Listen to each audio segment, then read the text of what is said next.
So I'm working on the third row of vinyl planking here on the sides,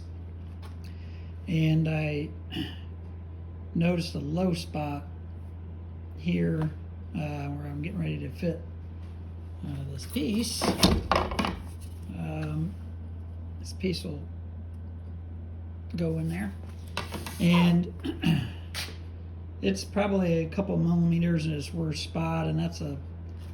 part of my 4mm plywood, and I didn't think I could just put thickened epoxy in there. I figured it would sag and make a mess, so I just cut a small piece like that and just epoxied it in, and then what I'll do, I will fair that down, so there'll be a fair amount of, so the low spot is kind of in the center area, and then it feathers, and so I'll have to do a fair amount of fairing to smooth that, but I want it mostly straight coming across there. And then I also noticed on this side I've got a piece to put there, and that's okay, but above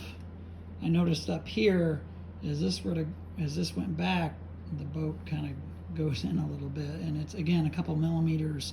at the back. It goes all the way to the back, so up here will be, I'll just have to feather this another piece of 4mm, and so it'll be a fair amount of fairing to do, but it should be straight there, because I didn't want the side planking. Basically what it would do is it would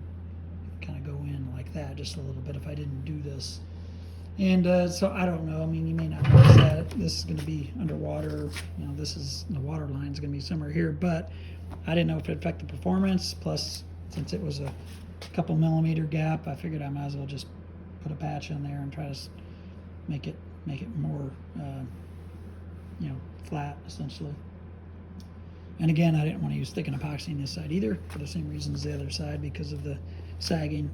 So, but you can see third layer or third row of planking. I've got pretty good all the way up. I'm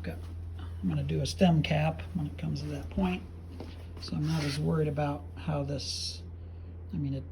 it's glued flush and everything, but that'll get sanded, and the pieces will be put in there to make a stem cap. But you can see over here, third row all the way around the boat, except for these two pieces at the back, so including on the transom.